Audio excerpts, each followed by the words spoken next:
got to come up with lyrics for that. What you think? And then I got to come up with some more because that music just makes me dance. It just does. It makes me dance, but I don't want to hear you sing, Greg. I just really I'll get the lyrics and you can sing. I can't sing. I yeah, can write. You know what? I actually can. I've been known to serenade a few here and there. So hey, not tonight. We have got a great show tonight. Yeah, we have the Gamers Dome, Mr. Scott Gearhart as our pro, and Hello. Scott Tabachnik at Scott Tabachnik on Twitter as our Joe. Now, I want to welcome everybody to the Thursday Checkdown right now. It's our mission at the Sports Affiliation to provide the very best fantasy advice, and we want to do it in a positive manner. But also, my personal goal is to have fun doing it because, frankly, if it's not fun, why bother? So tonight, we're going to tell you who you should be sitting, what studs to sit, what sleepers you should be starting, and a variety of other topics. You know me, I'm Greg. You know my co-host, he's Tip. And now you know Scott Gearhart. Hello. Scott, how you doing? I'm doing well. And Scott Tabachnik. Scott, how you doing? Great, Scott. Good. Like this is okay. This is gonna be fun. This is gonna be fun. We've had two Bobs on the show, so we got away with that when we had Bob Harris and Bob Lung. So I think we can do two Scotts. I think we can. You can't even use like follically challenge Scott and you guys both have glasses. You guys have. This is gonna be fun. Hey, anyway, our first segment we call To AI or Not to AI. And basically what we do in this segment is we ask the sports mind artificial intelligence to evaluate three players. Last week we asked it for Ray Davis, Jalen Waddle, and Sam Laporta. They predicted Waddle first, Laporta second, and Davis third. Boy, were they wrong. Now, I got to say, I was wrong too. And so was the crowd because we always ask the crowd. I put out a poll that we tend to get between 50 and 100 responses to get kind of I try to get as many as I can. All right. The actual results were Ray Davis, number one, with 17 points. Jalen Waddle, number two, with 7.6, and Sam Laporta, number three, with 4.8. So the way I do it is for every place that the AI is off, I give it a point. So since it picked Ray Davis as 3, they got 2 points for that. Jalen Waddle it had picked as first, and he went 1, so they got 1 point for that. Laporta, they picked the second, he went third, so they got 1 point. So that's 4 points for the week, 22. The higher the number, the worse they did. Now, the reason we're doing this is because I like the guy that runs the AI, and I wanted to see if it's as good as or better than some of the paid services you folks use. This week, I asked it to rank with pros and cons Tyrone Tracy, Kareem Hunt, and Rashad Bateman. I like throwing in Bateman because JC has a thing about Rashad Bateman. But it's as a flex play for week 10 in a PPR league. And we also asked the crowd, which I did not go out and get pre-show, so I have to go out and get that. So I don't know the results. I'll get that while the AI is talking. So JC, after the AI talks, give me a second to tell you what the percentages were from the crowd, because I screwed up, not you. But what I think is I love Hunt's tenacious running style, but I don't love him giving away to Samaje Perine on passing downs. I just don't like that in PPR. And while Bateman has had some big games, he's also disappeared in several games. So why would I pick a converted wide receiver as my top player this week? Tracy's faced 4 straight negative matchups and progressively gained the confidence of his coaches and increased his role. Further, he has a dream matchup this week facing the Panthers. That team's allowed the most fantasy points to running backs in the league, 25.3 points per game. So for me, it's Tracy, then Hunt, and then Bateman. What does Sir Winnington think, Iggy? In a PPR league, Kareem Hunt should be your go-to flex play. His recent performance, coupled with a favorable matchup, makes him the most dependable choice.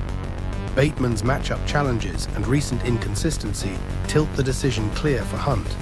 Always keep an ear out for any late-week injury reports, just to be safe.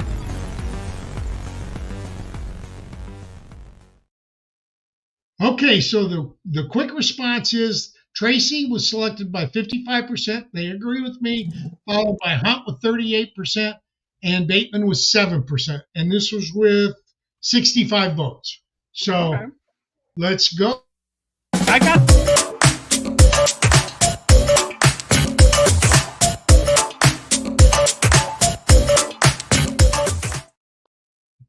And Greg, before I just wanted to let everybody know I do have the full response in the chat. It's broken up into several different blocks, but the full response is on there. And it is much more detailed because it gives pros and cons. So this day in history is a segment I like to do. Andrew Cooper actually suggested when he critiqued our very first show that we add a fun segment. This is our fun segment. It's also education. On November 7th, 1869, the first city-to-city cycle race was held between Paris and Rome. James Moore, an Englishman living in Paris at that time, won the race. So what player named James or Moore are you tracking this week? What about now, Moore for James? Me, pardon me? I said, what about Moore James? You can do that if you want. I personally went with Elijah Moore. There's two things have got me interested more. First, Amari Cooper's gone. Second, Jameis Winston has replaced Deshaun Watson, who was terrible. Now, although he had a bad week 9, Moore had opportunities. I think he had 9 targets. And in fact, the last 2 weeks with Jameis, Moore's had 21 targets. So I'll be watching to see what he does with them this week. Was week 8 a precursor of what's to come, or was week 9 where he got 9 targets and I think 2 or 3 receptions? So for me, it's Elijah Moore, but I want to know what our pro thinks. Well, I'm actually tracking Derwin James. Now wait a minute. I love it because you went an unconventional way. Yes. Yeah, I made the first name the last name, and but no, he's actually on my. I'm only in one IDP league, but he's in it, and he has not necessarily had the greatest season, or at least not where I was hoping for, based on where I got him. But I feel like against the Titans, like this could be a reasonably good matchup for him. So I'm hoping that we're going to get some good output out of him this week. If he doesn't, do something and get himself suspended again. Yeah, we don't talk a whole lot about IDP here. So for those people that are just starting in IDP, what kind of points are you expecting from him in an IDP matchup? I mean, scoring systems vary. I understand that. But, what is good for a starting cornerback? Is it 10 points, 15 points, 20 points? And what are you expecting from James? I'd like to see him get closer to his season high, which was week 3. He had 20 against the Steelers. But that said, I also have like Kyle Hamilton, who is he a safety? Yes. Hang on. And I do believe in IDP. Now, I'm not the expert. You guys should tune in to JC and Iggy. They're the experts on IDP. But safeties get more tackles, and tackles are more consistent. So if you're playing in IDP, you want tackle numbers. Well, Derwin Turnovers James give you higher points, but they're rarer. Derwin James is a safety, right? Oh, is he? I thought he was a corner. Yeah, no, he's a safety. Yeah, okay. Oh, okay. So you had me questioning myself there for a moment. So he's not really quite gotten the numbers I'd like to see against, say, like a Kyle Hamilton, who's, just looking, he hit 33 against the Browns, and he hit 20 actually 3 times. So I feel like Derwin James is in that category who he could be there, but he hasn't been. So hoping maybe against the Titans. Fair enough. Fair enough. Let's go over to Tip. Who do you have? Yeah, I went the same way as far as the unconventional way, and I went defense because my other guy was stolen from me. But I'm not going to say anything about it. It's cool. It is what it is. He's talking about me, guys. He's talking about me. I'm just messing with you, Greg. Kenny Moore, the second for Indianapolis Colts. Look, last week, if you guys didn't see the hustle play, the instinctive play that he had against the Minnesota Vikings, where Sam Darnold fumbled the ball, ran it back for a touchdown. In case you didn't see it, I did just post it to the comment sheet as well, so you guys can check out that play. It was a pretty cool play. A lot of really cool plays last week. But Kenny Moore, he's instinctive. He's in this offense or in this defense with the Indianapolis Colts, and look, he is one of their leaders on defense. He's ranked really high in PFF. He's the top 10 as far as cornerbacks go. He's not going to get a bunch of interceptions, but he does the little dirty work things, like we saw last week with the touchdown. And he gets tackles. He's fearless. I like Kenny Moore this week. Okay, Joe Scott. How you doing? I feel like you guys, we're kind of easing the Joe in this week and letting me take probably the most popular, fantasy football player on the list. I know you wanted him to. You got to be quicker when you're typing it in. Right. And that's James Cook on the Buffalo Bills. I think everyone has seen what he's capable of this year. Coming off his rookie season last year, where all the goal line touches, were kept in Josh Allen's very capable hands. This year, we're seeing more and more of them go to James Cook. So I think already this year he has as many or more goal-to-go carries than he did all of last season. And so that's something I'm looking for, especially against, a Colts team that, might be in a little bit of disarray right now. Hard to say how their season's going to go. They're at a bit of an inflection point with some of the uncertainty at quarterback and what's going on with their roster. So, if we see the Bills take advantage of that, we could see, a whole lot of opportunity for James Cook. Hey, I really like James Cook. I think he's played well this year. But what about that backup running back there? He's looked pretty good too.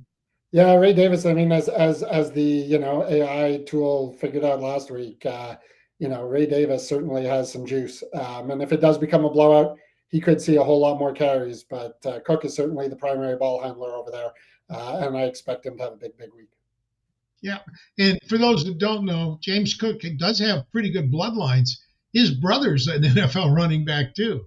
Well, you want to know something even crazier? That Michael Rippey, who told me, James Cook, his middle name is Dalvin, and Dalvin Cook's middle name is James.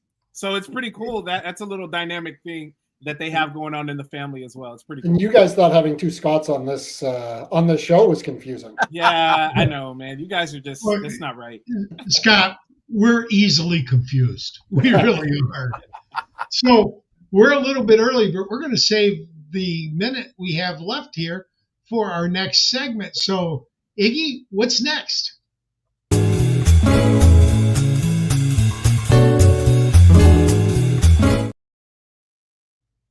It's the stud to sit. And, each week we talk about these studs that we should sit.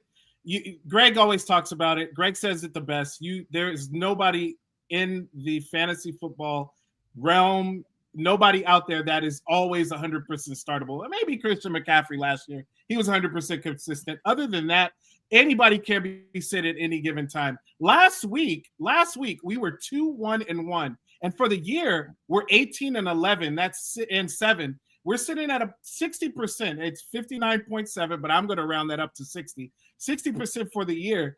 And this week, we have some studs that might raise your eyebrows because they've been playing pretty well here as of late. And we're going to start with you, Greg, because we talked about this guy earlier on the show before, our Q&A show. Talk to us about your stud to sit for week 10. Okay, so I don't bet ever.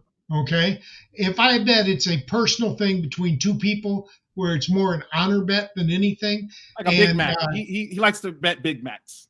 and we have an idjit bet between Tip and I on our new show in the afternoon. It's an hour before this one, and basically we tell you who to start. We answer your who to start questions and sometimes your trade questions and things like that. And the over under for Chase Brown is 55 rushing yards. And so Chase Brown's my stud to sit. I'm saying he won't score 12 points, which is basically RB 24, that range. But the over under is 55 yards, which is only 5.5 points. So I went with the over in that bet, but I'm going with sit this guy this time. And I got to tell you, true story, after I made this pick known to Tip, less than 30 minutes later, it's announced that Cincinnati has traded for Bears pounder Khalil Herbert. Now, I think that means that the short yardage and goal line carries are gone. Chase Brown will not get those short line carries even this week. I think this week, that's about the only place that they're going to use Khalil Herbert. Later on, they'll use him a little more. But right now, I think that's it. And it did add to my belief that Brown is definitely a stud to sit this week. But why would I pick the RB10 to sit after he just had the best game of his career? And I mean that. Last week was not the best game of his year. It was, but it was also the best game of his career. And simply put, it's his opponent. The Ravens' defense has been torched this year through the air. But the Browns caught 5 catches for 37 yards and a touchdown last week. So you might ask, can't he do that again against Baltimore? Well, he did, but Baltimore's only allowing 13.6 points per game to running backs. That's not the greatest, but it's top 10. It's right behind the Lions, who everybody thinks has a great run defense. Now, I expect Cincinnati to use a pass-heavy game script tonight, but I don't think they're going to be throwing the ball short into those linebackers. I think they're going to be going downfield against Baltimore and trying to put up big ones. Now, the recent additions, I do believe, check me if I'm wrong, Tip, didn't Baltimore pick up a cornerback from L.A. this week? Yeah, Tre'Davious White, yep. I do believe that it will take him a while to get into the system, but he immediately adds a cover guy, and I think that's a good thing. Baltimore, he's middle of the road in time of possession, but it is positive. It's about 31 minutes per game, and Baltimore is better at home. They're about a little bit over 32 minutes per game. I just think Baltimore is going to do a run-heavy script against Cincinnati. I think King Henry is going to eat and eat a lot. I just think the Ravens, their run defense is pretty good. Now, we had a discussion earlier about exactly what they're giving up. I've got them down for 75.7 rushing yards per game. Somebody else had them down for 55. King Henry's either way, it's good. Yeah, it's not enough to score 20 points. I think now the way we score these things, if Chase Brown finishes in the top 24 but outside the top 12, it's a tie. Last week, I predicted Josh Jacobs as a stud to sit, and he finished 22nd. So I got a tie for that. Conversely, Tip predicted Breece Hall, and he finished like 26, so he got a win for that. Either way, they're not going to score what you think they're going to score this week. I would, if possible, put Chase Brown on my bench for this week. And I can't argue that because I do have him. Last time he played the Ravens, he had 46 yards rushing. I think it's the same thing this way. I'm just so happy, buddy. I did take the under, and I'm so happy I don't have to answer sit-start questions with Chase Brown this week on Sunday because he's my guy. I love Chase Brown, and it's been well documented that I have a affinity for him. So with that being said, let's go to our pro, Scott Gerhardt. Who is your stud to sit this week? I am sitting Kyler Murray for sure. He had his worst game by far last week. scoring a measly 4.8 points total. Even though he had a decent rating, he just wasn't doing the things he needed to do to actually put up points. They got the Jets this week, and the Jets are about as rough to throw on as the Bears are. And I think this might be a reasonable James Conner week, even though I'm not expecting huge things out of him. But I see a lot of handing the ball off. I think it's going to be a tight game, so I don't think there's going to be a point where they're going to need to just start airing it out. I just don't see him doing very much at all. I mean, I actually have him as one of my two main starters in Scott Fishbowl, and I actually am sitting him for Bo Nix this week. And that's in a super flex league, right? Yeah, it's super flex. I am. Yeah, I'm bringing in Bo Nix. Not that I love his matchup, but that's how much I hate Kyler's matchup. So let me ask you a quick question. What do you think about his top receiver this point forward, rest of the season? What do I think of?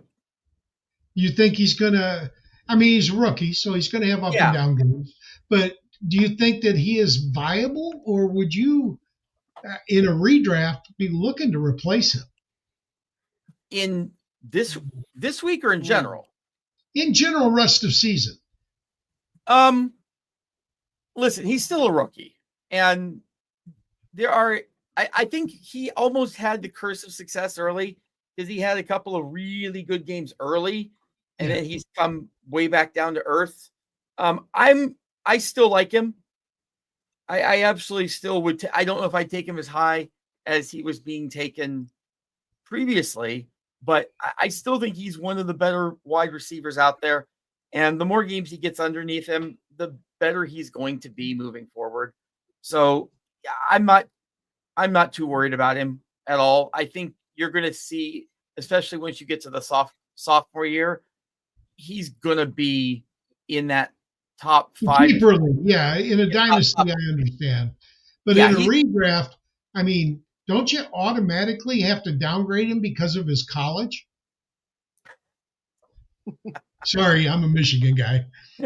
He's not a quarterback. It doesn't matter. Anybody that went to that school, I have to downgrade.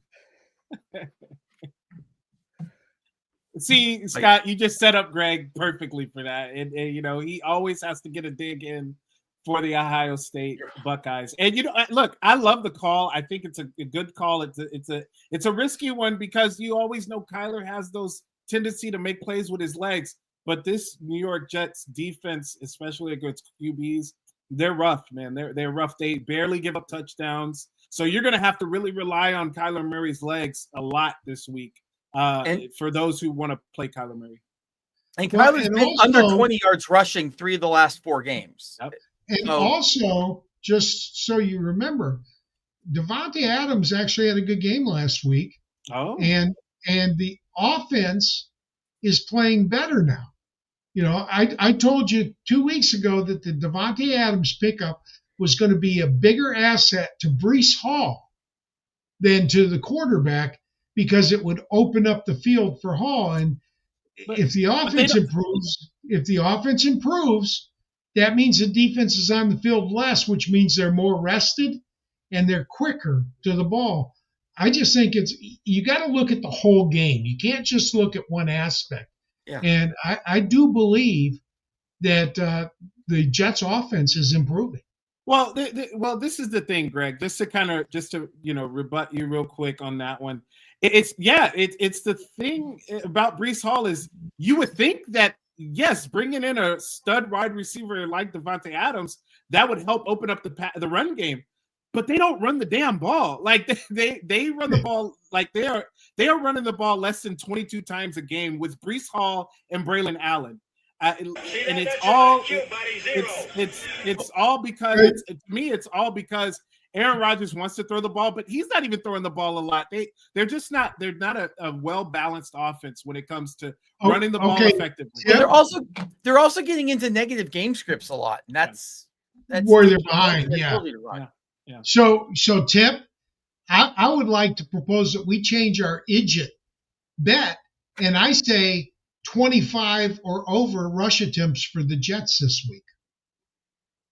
I will take you on that bet, sir, because they haven't Okay, done it all so- season. So yeah, I said that they will not rush the ball 25 times this week. What do you say, Scott?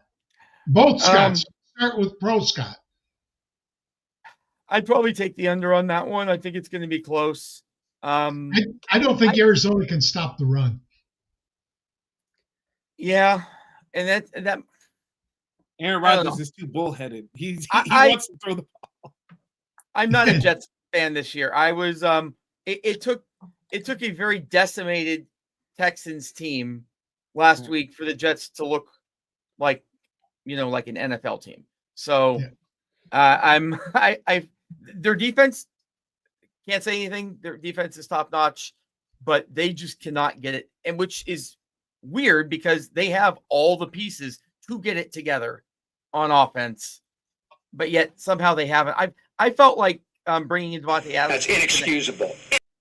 was going to be a big help to Garrett Wilson Yes. more than anything. I kind of had him as my, if you will, my OBJ, whereas kind of an older guy who he's on the field. He's definitely dangerous. You have to account for him, but he's probably more there's a decoy than anything, which keeps like Garrett from being shadowed or anything like that, gives him the opportunity to get open more and make more plays, especially like the touchdown that he got last week. Your God. Well, that's why I thought that DeAndre Hopkins was going to really pick up the slack in KC. I think Devontae Adams is the same in New Jersey, but we do have to move on. I think, Tip. Who do you got? Yeah, next? absolutely. Yeah. So next, we're actually going to switch it up. We're going to go to our Joe Scott with his dope Under Armour fleece jacket. What is that? That's pretty cool. Man. It's Under Armour. It's Under Armour. It's dope. It's Under Armour. So who's your stud to sit, Scott? So my stud to sit, and sorry, just to close the loop on the last one, I'm also on the under for Jets rushing yards. I just don't think they're competent. Just so you know, I'm counting on 3 rush attempts from the quarterback. I don't know if you can get back to the line of scrimmage. So my stud to sit is also a quarterback. He's actually the number 2 overall quarterback right now. So, it's a bit of a surprise for some people to hear. He's leading the league in touchdown passes. He's got the second most yards, only behind Geno Smith, and that is Baker Mayfield. And it pains me because I'm a Baker fan, rooting for the guy. I hope he has a great career. But despite his high completion percentage, 7.5 yards per attempt this year, no shade to Cade, but he's not a number 1 option. They have no receivers left after injury, and they're playing one of the top defenses against quarterbacks this season in the Niners. So if I've got any option out there, I am sitting Baker Mayfield this week. Tip, your turn. Yeah, so for me, it's CeeDee Lamb, guys. And, he's questionable, but CeeDee Lamb did say he's going to play. He said count on him being out there Sunday. No Dak Prescott. Now you got Cooper Rush coming into the fold. And I think CeeDee Lamb will still get opportunities. It's just not going to be enough to warrant a top 12 play for me. So I'm sitting CeeDee Lamb. Look, the Eagles are giving up only 140 passing yards in the last 3 games with a 65% passer rating. That's pretty tough. The Eagles have been pretty stingy against the quarterbacks here as of late. And they've played some pretty good quarterbacks too. So go back and look and see who they've played. And the Eagles also have only given up 1 passing touchdown per game as well. So I think CeeDee Lamb, just with all of the injuries, all of the situations that they're going through now with Cooper Rush, I think Cooper Rush is going to be looking a lot towards Jake Ferguson. They're going to be doubling up on CeeDee Lamb. Does he come up a little gimpy because of the injury? I'm staying way away from CeeDee Lamb this week. Hey, I got to say, Joe, I feel the pain too, buddy, because we're about to break and go to commercial.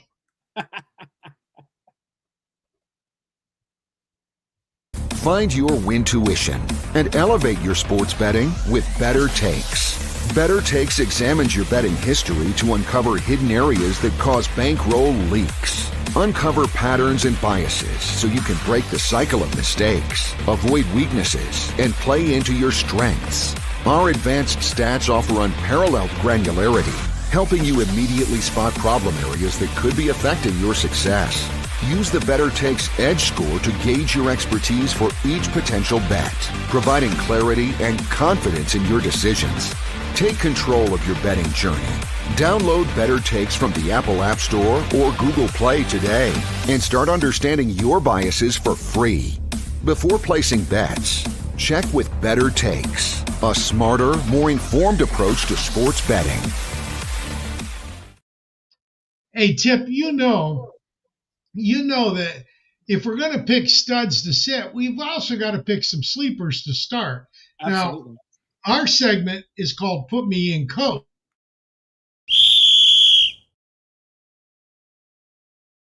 Did I miss something? There it is. Okay. But basically, people get hung up on the term sleeper and stud and things like that. Last week, I said, put in Patrick Mahomes, and everybody says, well, he's not a sleeper. He was ranked 21st in the league. All right? He was 21st ranked quarterback. He had one top 12 game, and it was week 1, 12th. So for 8 weeks, he certainly didn't deserve to start. Now, last week he went against Tampa Bay, so I said start him, and he finished 3rd. So we're not as good at picking sleepers as we are picking studs. Now, I'll be honest. I'll be up front. We were 2-2 last week. My pick was one of the wins. All right. But that put us at 14 and 22 for the year, about 40%, 389 for the year. So we're trying to get better at this. Put Me in Coach. It's a new segment this year. Let us know if you like it or not in the chat so we know. But frankly, I'm going with a running back this week, and it's harder for a running back to really climb the ranks because there's so few of them. But I love Tyrone Tracy from New York Giants. He did not play for the first 4 weeks. You need to understand that about it. I just think that Tracy is a kid that can win your league for you this year. I watched him really for the first time the last 2 weeks, and he shined against 2 very good defenses. He was an afterthought, like I said, for the first 4 weeks. How much? 12 carries total through 4 weeks, all right? But his last 5 have shown the shift. 18 carries, 17 carries, 6 carries, 20 carries, and 16 carries. Now, he's a converted wide receiver, but he has, and that means he's got the skills required to be used in the passing game. But thus far, I think he's been severely underutilized in this aspect of the game plan, which means he could grow there. It really does. But in his last 5 games, he's topped 125 rushing yards twice, 40% of the time.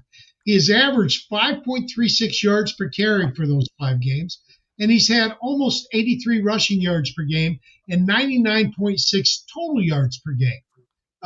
This week, he faces the worst defense in terms of fantasy points allowed per game. Carolina is giving up 25.3 points per game to running backs, 133 yards and 1.4 TDs rushing per game to running backs. They're expecting some showers in Carolina on game day, which does favor a rushing game script. I just think this is a kid that if you can get him, you should get him now and not later. I went and got him 2 weeks ago, and I'm glad I did.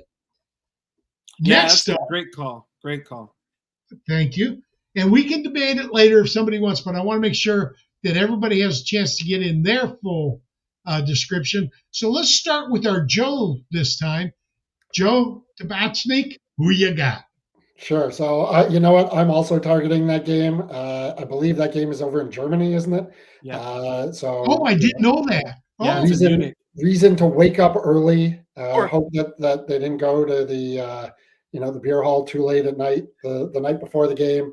But I'm going on the other side of the ball, and I'm going with a wide receiver, and I'm going with Xavier Legette.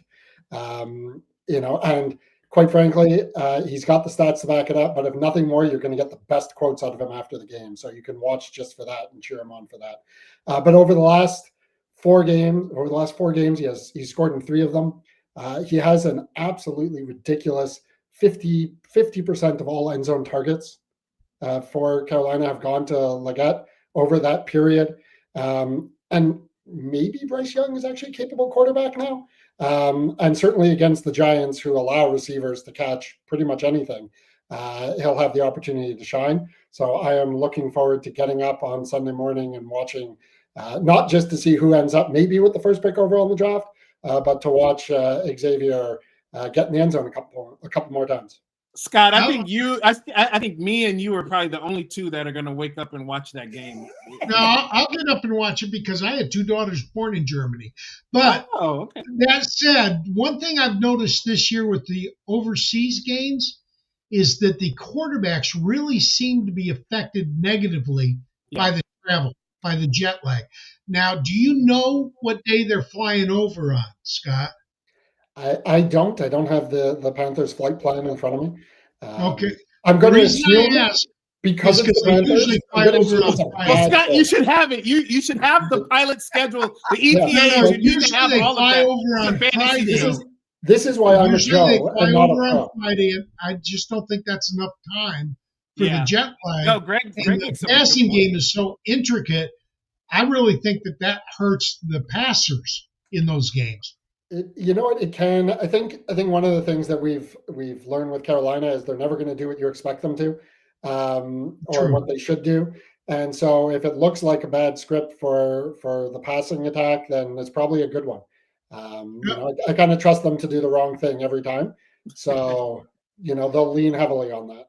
They did do one thing right. They signed out that 3 or 4 year extension for Chuba. Yeah. I thought that was a good thing. Like I said, in my opinion, I think that maybe they don't need 2 running backs signed for that long for, because they drafted. No, I think they did right by the player. I'm not sure Chuba will be there next year, but at least he has security for his family. Let's go to Scott Gearhart for our next. I am going to stick with running backs, or go back to running backs, I suppose. But I'm not going to Germany. We're going to go Najee Harris. Najee, I was actually very shocked to see that Najee was in the category of people I could choose. And looking at a lot of his stats, it's because he had a very slow start to the year. But the last 3 games, he's gone over 100 yards, including against the Jets, averaging 7.6, 4.9, and 6 yards per carry each game. Got a couple of touchdowns in there, and he is going up against Washington. Washington, wonderful offense, terrible defense. They are either second or third against the run, or second or third worst against the run. I believe that this I think this is going to end up turning into more of a shootout than one might think, despite Pittsburgh's offense not being that great. But I think Washington's defense is going to make them look better than they normally would. I would not be shocked to see him have his highest. I would not be shocked to see him have his best game of the year. That wouldn't be hard though, would it? I mean, he had 106 in a touchdown against the Raiders. 114 is his best game as far as on the ground. He had another 17 in the air on that one. I'm going to say that he goes over 150 all-purpose and at least 1 touchdown.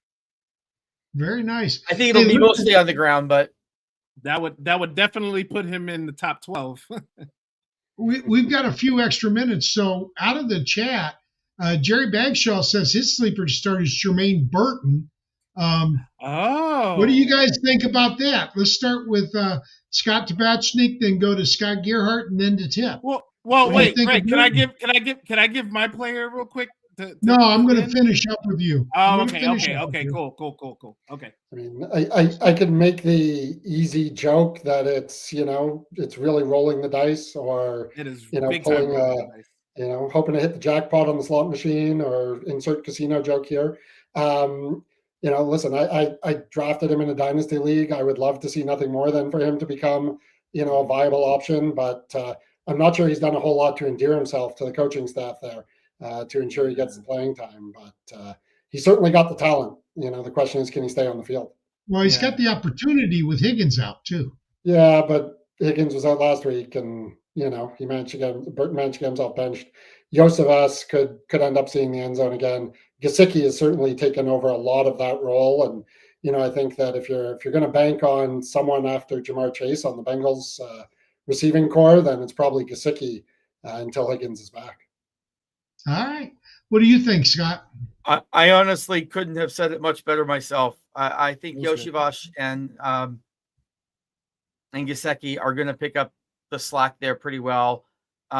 It's definitely a roll the dice play. Like if you're in a desperate situation where you need to hit a home run, maybe, or if you just not good for bye week for you.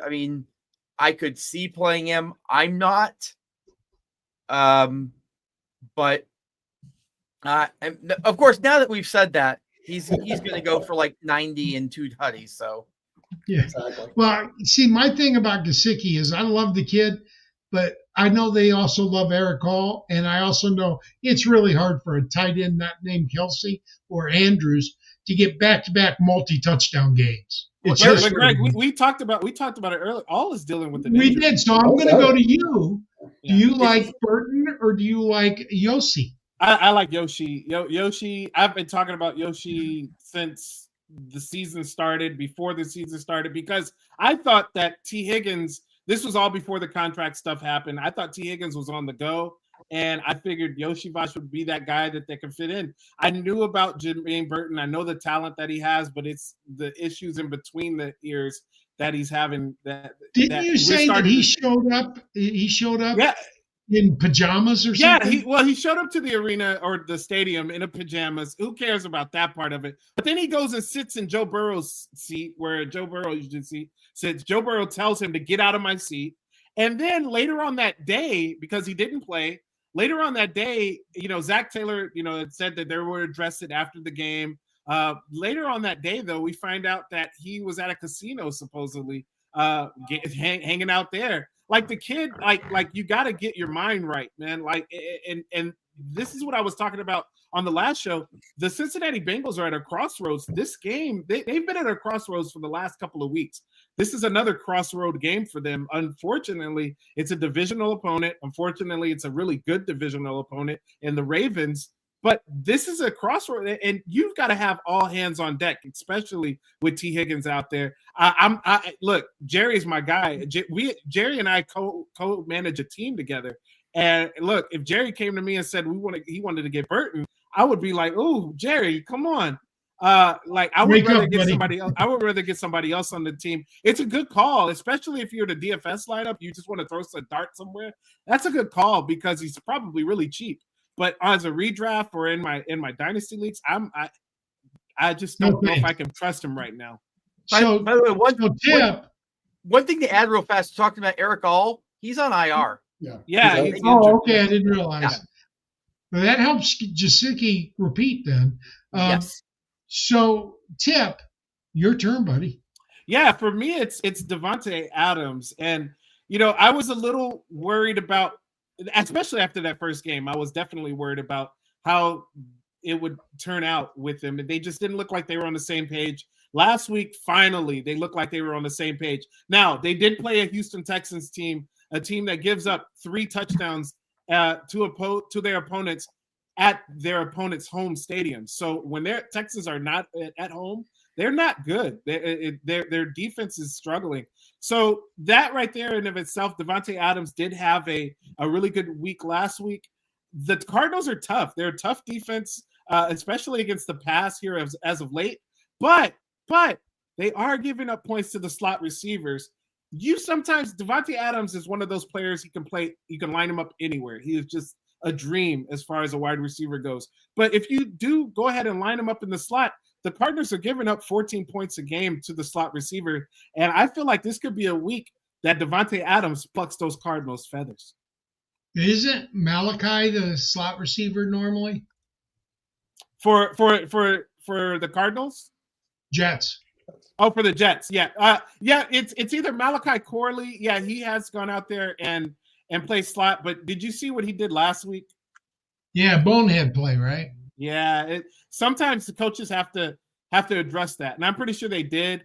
And Devontae Adams is a veteran. Wait a minute. So. Scott, were you tapping your head? I mean, I'm not trying to do my best Anthony Richardson impression, but yeah, no, that was I just couldn't. I could not believe it. And I'm a Cowboys fan, so like I've seen like the Leon Lett thing, and for God's sake, is it really? Is your arm that tired that you have to let go of the ball early? I mean, come on. Hey, but you know, it gave us all something to laugh about. I mean, it was hilarious. It was bad. Oh, anyway, talk about Iggy up here. Yep, Iggy, what's up next, buddy?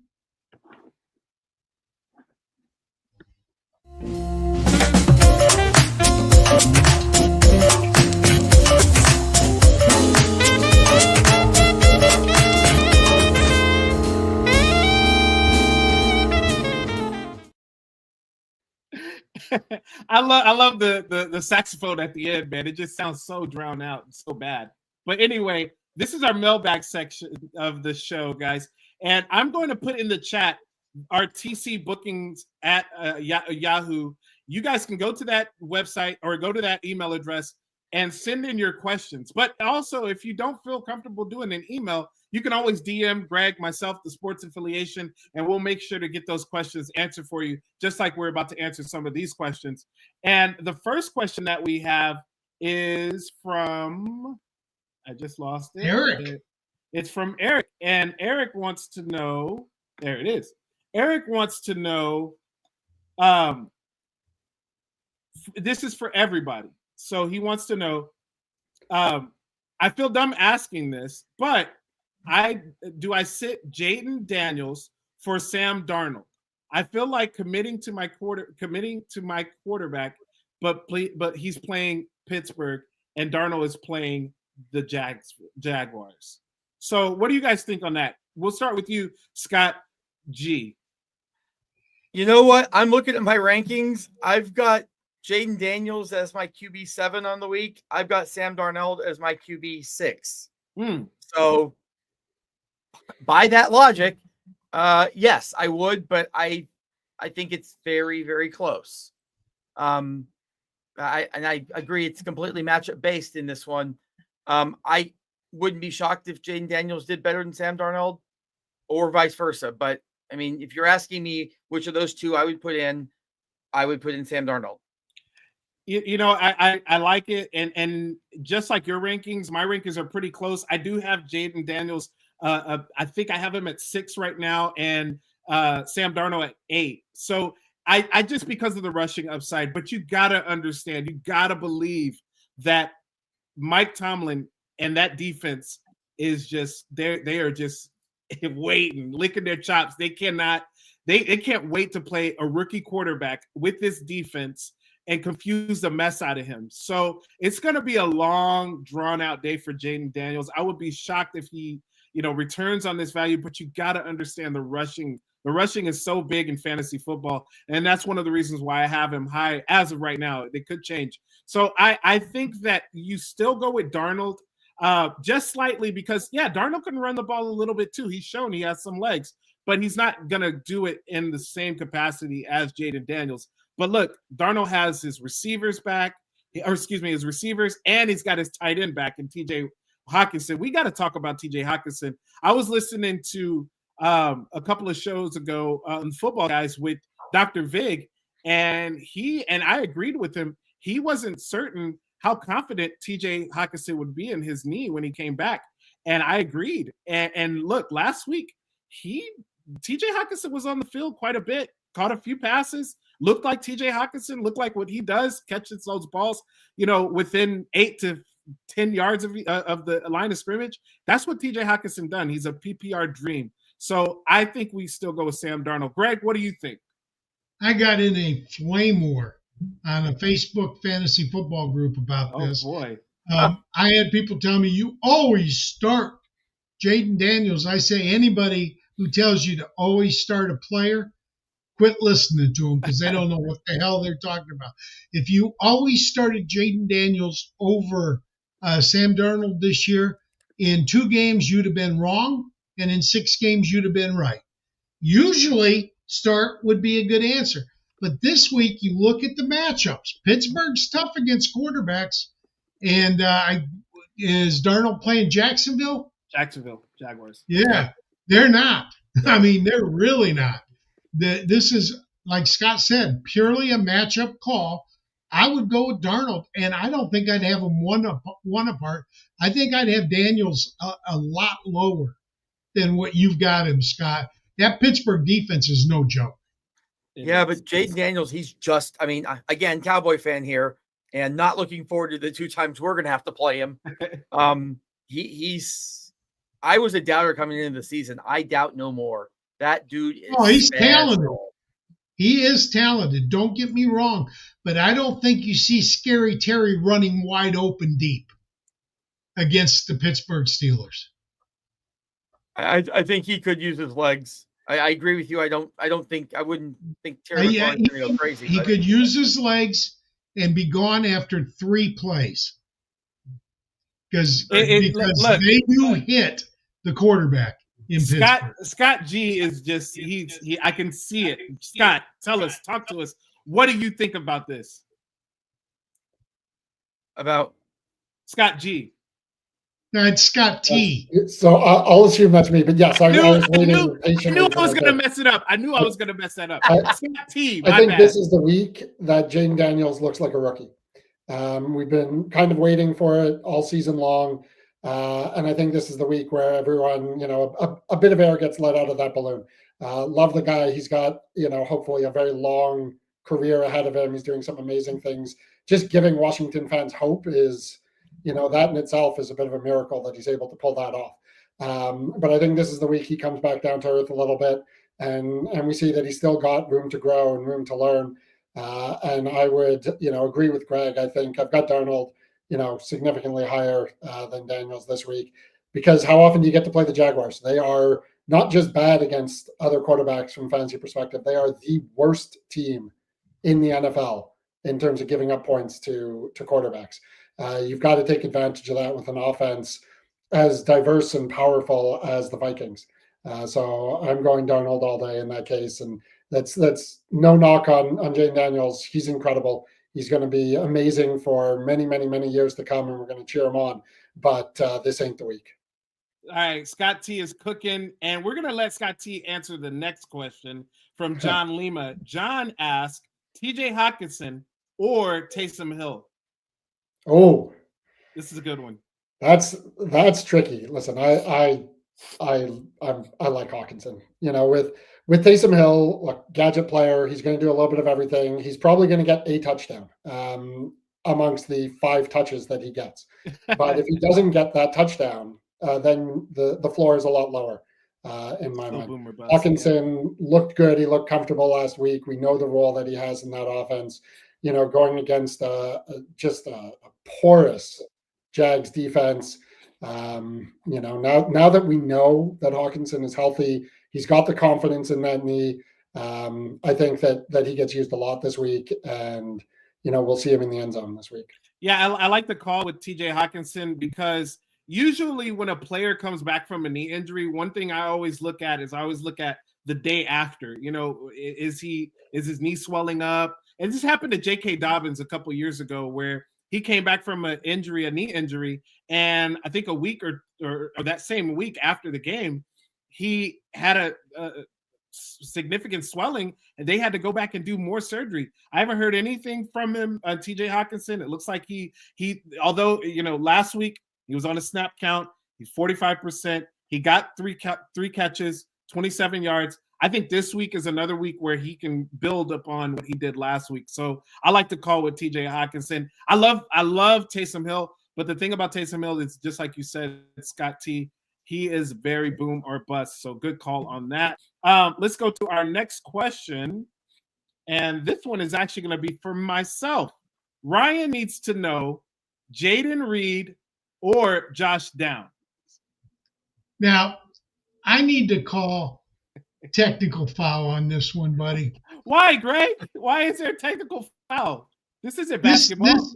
this shows extremely well why we should never search for questions on Monday or Tuesday. Because both of these players, and I got to say, it does not surprise me that you assigned this question to yourself. You can't answer the hard questions. You can't answer it wrong because neither guy is playing. They're both on bye. Hey, and I reached back out to him as well, and I said, "Hey, you know these people are on bye. You're going to get 0 points." And no response. So I was like, "Okay, well, we'll keep it on there." And so we can do it for the rest of the season. I like Jaden Reed for the rest of the season. Yeah. But basically, I have asked, and Tip, read the question I sent to you because I lost it. But I actually created a different question for Tip. So, Tip, read it to the crowd, please. Is it the? Let me go to the phone. I can pull it up in my phone if you don't have it. Yeah. Okay. Tommy asked, Tua or Dak? So look, Dak. This is not Dak. No, that's not it. Not Dak. That's the only one that I have from you, Greg. That's the only question I have from you. Well, we'll move right along. It can't be Dak. Jesse Garcia wants to know DeAndre Hopkins or Marvin Harrison Jr. This one I see down at the bottom. Yep. Okay, so I will take DeAndre Hopkins on this one. The way that he looked last week, the way Patrick Mahomes was getting him the ball and getting him involved. He had 9 targets last week, 8 catches, 84 yards, 2 touchdowns. I was wrong on that. I was the idiot of the week from last week's call. Look, I think the DeAndre Hopkins is a possible league winner. I think the people who held on to him this long, because chances are you were very fed up with him playing for the Tennessee Titans. He is on a resurgence. He is focused. You can see him in the interview process or the interviews, how focused he is. I think that DeAndre Hopkins is the for sure call on this one. I'm not touching Marvin Harrison against that Jets defense. Yeah, but even rest of season, I know you love the kid. I know you do. I like, so the way I had it ranked was I had it ranked Malik Neighbors, Marvin Harrison Jr., and then Brian Thomas Jr. It seems like Brian Thomas Jr. can probably leap both of those this season. So I still like Malik Neighbors over Marvin Harrison this year. I do like Marvin Harrison, but I liked him way better. And I know where you're coming from, Greg, because week 1, our Joe called Marvin Harrison to have a bad game. And I told him, I was like, how can you say Marvin Harrison's going to have a bad game? It's week 1. You don't know. How can he? And he had a bad game. So, yep. Rookies. All right. So, Scott G, we're going to come to you on this one. Start Jaden Daniels against Pittsburgh or Joe Burrow tonight against the Ravens. Well, just like I had Jaden Daniels at my QB7 before, Joe Burrow I have at QB5. The Ravens, the Ravens are getting torched in the air, and I don't care T. Higgins or not. We're gonna light up the board here. I think they're gonna throw early and often there, and again I've got him at QB5, and honestly that may be too low. Okay, real quick, we got one last one before we end. It's Scott Tabachnik. Are you ready? TJ Hawkinson, Evan Ingram. Who are you playing this week? I'm sticking with Hawk. I don't want Mac Jones throwing anyone a football. So I'm sticking with Hawkinson. You know what? I already said that I would take him over Taysom Hill. So I'm going to stick with him and hope that knee holds up one more week. I think Trevor Lawrence. I think he might play. Tip, we got one in the chat. Let's do it. Flex spot, Kyle Pitts or Demarcus Robinson? Pitts. Demarcus Robinson, the whole thing with Puka Nacua. If Puka Nacua does not play, but I haven't seen anything, possibly Demarcus Robinson, but I'm going Kyle Pitts. Just got to roll with it. Pitts. I like Pitts too. Scott? All right. Same. Stick with Pitts. other Unless side. you have Hawkinson, then you could use Hawkinson over Pitts. No. Pitts, though. I'm Pitts. just going to say, I think you might be shocked by Evan Ingram.